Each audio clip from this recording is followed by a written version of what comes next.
اعوذ باللہ من الشیطان الرجیم بسم اللہ الرحمن الرحیم رب زدنا علما السلام علیکم ورحمۃ اللہ وبرکاتہ۔ پچھلی ویڈیو میں ہم نے بات کی تھی فیمنزم کے بارے میں، ایک ایسی سوچ جہاں عورت کو مرد کے برابر یا مرد کے اوپر سمجھا جاتا ہے۔ ہمارا مقصد یہ جاننا ہے کہ اسلام اس کے بارے میں کیا کہتا ہے۔ آج ہم کچھ سوالوں کے جوابات جاننے کی کوشش کریں گے اسلامی تناظر میں۔ عورتوں کے کچھ اعتراضات پر روشنی ڈالتے ہیں جو کئی لوگوں کے ذہن میں اٹھتے ہیں۔ عورت شوہر کی پرمیشن سے نفل روزے کیوں رکھے؟ فرض عبادت کے لیے عورت کو کسی کی بھی پرمیشن لینے کی ضرورت نہیں ہے، البتہ نفل روزے رکھنے اور اعتکاف رکھنے عورت کو ہسبینڈ کی اجازت لینے کا حکم ہے۔ یہ دو عبادتیں ایسی ہیں جہاں سیکشول ایکٹیویٹی سے دور رہا جاتا ہے، لہٰذا مرد کو پہلے سے معلوم ہونا چاہیے کہ اس کی بیوی اگلے دن روزہ رکھنے والی ہے۔ کیا عورت پیسے کما سکتی ہے؟ اسلام عورت کو پیسے کمانے کی اجازت دیتا ہے، لیکن اس پر یہ ذمہ داری نہیں ڈالی گئی ہے۔ اللہ نے کمانے اور خرچ کرنے کی ذمہ داری مرد کو دی ہے تاکہ عورت پر اس کا بوجھ نہ ہو، تاکہ وہ گھر کی دیکھ بھال اچھے سے کر سکے، گھر والوں کے حقوق ٹھیک سے ادا کر سکے۔ گھر اور بچوں کی دیکھ بھال عورت کی پرائمری رسپانسبلٹی ہے، لیکن اگر وہ کمانا چاہتی ہے تو وہ ضرور کما سکتی ہے اپنے طے شدہ حدود کے اندر۔ عورت کو وراثت میں آدھا حصہ کیوں ملتا ہے؟ عورت پر اپنا گھر چلانے کی ذمہ داری نہیں ہے، مرد پر ہے، لہٰذا اسے زیادہ حصہ ملتا ہے۔ ایک امپورٹنٹ بات یہ ہے کہ جو مال عورت کو وراثت میں یا مہر میں ملتا ہے وہ اس کا اپنا ہوتا ہے۔ اس مال کو اسے کسی پر خرچ کرنے کی کمپلشن نہیں ہے، وہ جو چاہے اس سے کر سکتی ہے، لیکن مرد اپنی فیملی کی ضروریات اس سے پوری کرتا ہے، تو یہ بالکل لاجیکل ہے کہ مرد کو عورت کے مقابلے زیادہ حصہ ملے۔ گواہی کے لیے دو عورتوں کی ضرورت کیوں ہے جبکہ ایک مرد کی گواہی کافی ہے؟ اکثر اس مدعے کو اٹھایا جاتا ہے، عورتوں کو لو انٹلیکچوئل لیول کا کہا جاتا ہے کہ گواہی کے لیے شریعت میں ایک مرد کی گواہی کافی ہے، لیکن عورتیں ہیں تو دو ہونی چاہیے تاکہ ایک بھول جائے تو دوسری یاد دلا دے۔ یاد رکھیں یہ حکم صرف فائنینشیل ٹرانزیکشنز کا ہے۔ دوسرے معاملات جیسے چوری، نکاح، طلاق اور چاند کی گواہی میں ایک عورت کی گواہی ایکسیپٹیبل ہے۔ عدالتی معاملات سے متعلق گواہی میں اور کیریکٹر ایکوزیشن کی گواہی میں مرد اور عورت کا مینشن نہیں ہے، یعنی اس میں مرد اور عورت کسی کی بھی گواہی ایکسیپٹیبل ہے۔ فائنینشیل ٹرانزیکشنز عورتوں کی ریگولر روٹین کا حصہ نہیں ہوتے، تو ظاہر ہے اس میں بھول چوک کے چانسز ہوتے ہیں۔ اس کے علاوہ عورت کچھ ایسے میڈیکل کنڈیشن سے گزرتی ہے جیسے periods, pregnancy, child birth, menopause, thyroid, جہاں ہارمونل امبیلنسز کی وجہ سے بھولنے کا اندیشہ ہوتا ہے، اور ہمیں یہ بھی معلوم ہونا چاہیے کہ ان فائنینشیل ڈیلنگز میں بھی اگر پہلی عورت اپنی گواہی میں کانفیڈنٹ ہے تو دوسری عورت کی گواہی کی ضرورت نہیں ہے۔ عورتوں کا ایکسپرٹیز جن ایریاز میں ہوتا ہے وہاں شریعت میں اکیلی عورت کی گواہی کافی ہے، جیسے رضاعت۔ عورت پر عدت کا حکم ہے، مرد پر کیوں نہیں؟ جب کسی عورت کے ہسبینڈ کا انتقال ہوتا ہے یا اس کی طلاق ہوتی ہے تو وہ ایک مدت گزارتی ہے جس میں وہ دوسری شادی نہیں کر سکتی۔ یہ سوال اٹھایا جاتا ہے کہ عورت انتظار کیوں کرے؟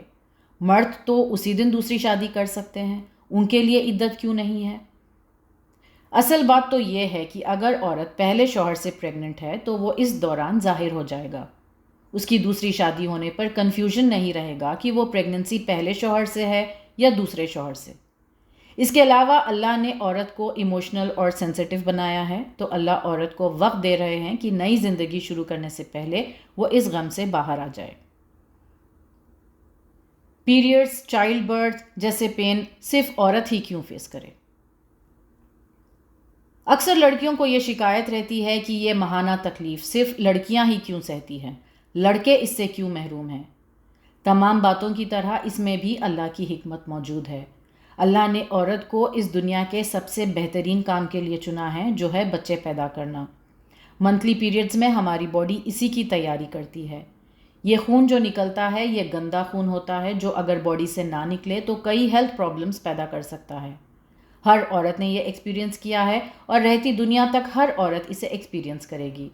تو اگر اس چیز کو اللہ کی مرضی سمجھ کر خوشی خوشی ایکسیپٹ کیا جائے تو یہ ثواب کمانے کا سبب بھی بن سکتا ہے۔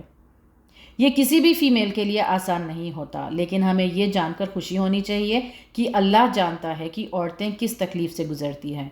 تبھی تو اس کے دوران اللہ نے ہمیں نماز اور روزے کی چھوٹ دی ہے، جو کہ اسلام کے مین پلرز میں سے ہیں۔ نماز تو میدان جنگ میں بھی پڑھنی ہے اور کسی بھی صورت میں اس سے ایکسکیوز نہیں ہے۔ تو اللہ نے اس دوران عورتوں کو نماز معاف کر کے کتنی عزت دی ہے، مردوں کو کبھی اس سے ایکسکیوز نہیں دی۔ شوہر کی حاجت پوری نہ کرنے پر بیویوں پر فرشتے لعنت کیوں کرتے ہیں؟ اگر مرد اپنی بیوی کو اپنی حاجت پوری کرنے ایسے وقت بلائے کہ وہ بیمار ہے، پیریڈز میں ہے، نفاس میں ہے، فرض روزے کی حالت میں ہے، تو بے شک اس پر کوئی حرج نہیں، لیکن نارمل حالات میں بیوی کو کہا گیا ہے کہ منع نہ کرے۔ جب مرد میں خواہش جاگے اور اس کی بیوی اسے پوری نہ کرے تو ہو سکتا ہے مرد غلط کام میں ملوث ہو جائے، حرام کام کی طرف جائے۔ اس کے علاوہ یہ لعنت صرف تب ہی ہوگی جب شوہر رات بھر اس سے ناراض رہے۔ کیا عورتوں کو ایجوکیشن دینا چاہیے؟ علم حاصل کرنے کی اسلام میں بہت اہمیت ہے، مرد اور عورت دونوں کے لیے۔ رسول اللہ صلی اللہ علیہ وسلم نے عورتوں کو تعلیم دینے الگ دن بھی مقرر کیے اور الگ سے انہیں مخاطب کر کے خطبے بھی دیے۔ مسلمان مرد اہل کتاب کی عورت سے شادی کر سکتے ہیں، مسلمان عورت کیوں نہیں؟ مشرک سے نہ مسلمان مرد شادی کر سکتے ہیں نہ عورتیں، البتہ مسلمان مرد کو جیو یا کرسچن عورت سے شادی کرنے کی اجازت ہے۔ مسلمان عورت صرف مسلمان مرد سے ہی شادی کر سکتی ہے، یہ اللہ کا حکم ہے۔ کوئی بھی بچہ بائی ڈیفالٹ اپنے باپ کا ریلیجن پاتا ہے، تو اگر باپ مسلمان نہیں ہے تو صرف ماں کے مسلمان ہونے سے وہ بچہ مسلمان نہیں کہلائے گا۔ اسلامک لینیج کو مینٹین کرنے باپ کا مسلمان ہونا ضروری ہے۔ عورت مردوں کو نماز میں امامت کیوں نہیں کروا سکتی؟ اللہ نے مردوں کو بعض فضائل اور احکام کے لیے مخصوص کیا ہے اور عورتوں کو دیگر فضائل اور احکام کے لیے۔ کسی مرد کے لیے جائز نہیں کہ وہ اس چیز کی تمنا کرے جو صرف عورتوں کو دی گئی ہے، اور نہ ہی کسی عورت کے لیے درست ہے کہ وہ اس چیز کی تمنا کرے جو مردوں کو دی گئی ہے۔ اس قسم کی خواہش اللہ کے قوانین اور احکام پر اعتراض کرنا ہے۔ مردوں کو جو یونیک ورچیوز دیے گئے ہیں وہ ہیں نبوت، جہاد، نمازوں میں امامت۔ اللہ نے عورت کو نبی نہیں بنایا، کچھ معاملات میں برابری نہیں دی، لہٰذا مرد کی برابری نہیں کر سکتے۔ مردوں کو ملٹیپل میرجز کی اجازت کیوں ہے؟ اگر کوئی عورت پرماننٹلی بیمار ہے یا بانجھ ہے تو اللہ نے اس کے شوہر کو یہ نہیں کہا کہ اسے چھوڑ کر دوسری شادی کر لو، بلکہ اس کے بیوی کے رہتے ہوئے اور ایک شادی کرنے کی اجازت دی اور دونوں بیویوں کو ایکولی ٹریٹ کرنے کو کہا۔ کچھ مرد فائنینشلی کیپیبل ہوتے ہیں ایک سے زیادہ فیملیز پالنے، کچھ مردوں میں زیادہ سیکشول ڈیزائرز ہوتے ہیں، تو ان کے لیے بہتر ہے کہ نکاح کر کے جائز دائروں میں رہے۔ اس کے علاوہ معاشرے کے بیوہ اور مطلقہ عورتوں کا سپورٹ بھی اس حوالے سے ہوتا ہے۔ عورت گھر سے باہر جائے تو مرد کو کیوں پتہ ہو؟ ہمارے معاشرے میں اگر لڑکیاں باہر جاتی ہیں تو ان سے کہا جاتا ہے کہ کسی بڑے کو ساتھ لے جائے یا کسی مرد کے ساتھ جائے، یا کم از کم اپنے محرمز کو بتا کر جائے۔ اگر عورت کسی مشکل میں پڑتی ہے تو مرد ہی تو اسے بچا سکتے ہیں۔ اپنے ویئر اباؤٹ سے انہیں واقف رکھنے میں دراصل عورتوں کو ہی سیفٹی فراہم ہوتی ہے۔ طلاق کی ڈور مرد کے ہاتھ میں کیوں ہے؟ اگر عورت سپریشن چاہتی ہے، اپنی شادی ختم کرنا چاہتی ہے، تو وہ بھی خلا لے سکتی ہے، لیکن اللہ نے طلاق کا اختیار مرد کو دیا ہے اور ان میٹرز میں عورت مظلوم پیش کی جاتی ہے۔ اسپیشلی یہ 1 طلاق اور 3 طلاق کے میٹرز نے کنفیوژن اور کریٹ کر دی ہے۔ نکاح کا اور طلاق کا اختیار مرد کو ہے، اللہ نے انہیں ان میٹرز کا انچارج بنایا ہے۔ اس کے پیچھے وزڈم اللہ ہی بہتر جانتا ہے، لیکن ہم بھی جانتے ہیں کہ عورت ایموشنل ہوتی ہے۔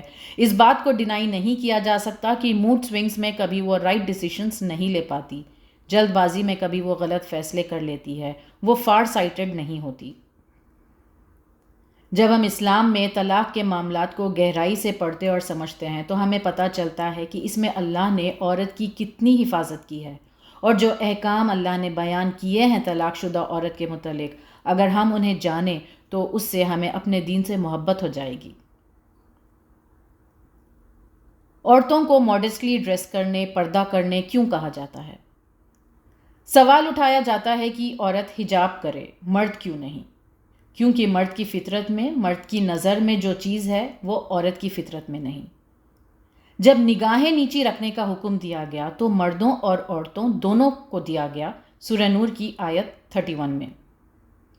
سورہ احزاب کی آیت 59 میں اللہ کا حکم ہے، اے نبی اپنی بیویوں اور بیٹیوں اور اہل ایمان کی عورتوں سے کہہ دو کہ اپنے اوپر اپنی چادروں کے پلو لٹکا لیا کرے، یہ زیادہ مناسب طریقہ ہے تاکہ وہ پہچان لی جائیں اور نہ ستائی جائیں۔ اللہ تعالیٰ غفور و رحیم ہے۔ کیا ہم قرآن کے احکام پر سوال کر سکتے ہیں؟ جب مرد اپنے گھر کی عورتوں کو ماڈسٹلی ڈریس کرنے کے لیے کہتے ہیں، سوشل میڈیا کے ڈسپلے پر اعتراض کرتے ہیں تو عورتوں کو برا لگتا ہے۔ خوش نصیب ہوتی ہے وہ عورتیں جن کے مردوں میں غیرت ہوتی ہے۔ جس مرد میں غیرت نہیں ہوتی، پروٹیکٹیو جیلسی نہیں ہوتی، اسے عربک میں دیوت کہا جاتا ہے، اور حدیث میں ہے کہ ایک دیوت جنت میں نہیں جا پائے گا۔ کچھ معاملات میں عورت پر اسپیسیفکلی جنت کی خوشبو حرام کیوں ہیں؟ فتنوں کا شکار زیادہ عورتیں ہوتی ہیں، بدعتوں کی شروعات زیادہ عورتیں کرتی ہیں، چغلی اور غیبت میں عورت زیادہ مبتلا ہوتی ہے، لعن طعن عورتیں زیادہ کرتی ہیں۔ تو کچھ سزائیں عورتوں کے لیے اسپیسیفکلی بتا دی گئی تاکہ وہ عبرت حاصل کر سکے اور اس سے اپنے آپ کو بچا سکے۔ حدیث میں اس کا سلیوشن بھی بتا دیا گیا ہے، عورتیں زیادہ صدقہ کریں تاکہ گناہوں کی سزا سے بچ سکیں۔ عقیقے میں لڑکی کے لیے 1 بکرا اور لڑکے کے لیے 2 بکرے کیوں؟ یہودیوں کی غیر مشابہت کے لیے رسول اللہ صلی اللہ علیہ وسلم نے فرمایا کہ عقیقے میں لڑکی کے لیے 1 جانور اور لڑکے کے لیے 2 جانور ذبح کیے جائیں۔ اس میں لڑکی کو انفیریئر ثابت کرنا یا اسے کم ویلیویبل سمجھنا نہیں تھا، بلکہ ایسا سوچے کہ نمبر آف جانور سے اناؤنس ہو رہا ہے کہ لڑکی ہے یا لڑکا ہے۔ پہلے تو لڑکی کی پیدائش معیوب سمجھی جاتی تھی، بتایا بھی نہیں جاتا تھا کہ لڑکی پیدا ہوئی ہے۔ ان ویڈیوز کا مقصد فیمنزم کے فیور میں یا اس کے اگینسٹ بولنا نہیں ہے۔ مقصد ہے کہ ایک مسلمان عورت کا مائنڈ سیٹ صحیح ہو، جس میں اسے اپنے جینڈر پر، اپنے دین پر، اپنے رب کے احکامات پر فخر ہو اور اللہ پر کامل اعتماد ہو۔ فیمنزم میں جب فریڈم کی، امپاورمنٹ کی بات ہوتی ہے تو وہ عورتوں کو بہت اپیل کرتا ہے، لیکن ایک ماڈرن مسلم وومن کو پتہ ہونا چاہیے کہ اس کے دین میں اس کا کیا درجہ ہے، اس کے دین میں کیا احکام ہیں۔ اللہ نے کبھی مرد اور عورت میں فرق نہیں کیا ہے، جزا اور سزا میں دونوں جینڈرز برابر ہیں، فرق ہے تو صرف ایمان کی بیسس پر۔ اللہ ہمیں اس کے احکام پر راضی رہنے والے بنائیں۔ وآخر دعوانا ان الحمد للہ رب العالمین۔ السلام علیکم ورحمۃ اللہ وبرکاتہ۔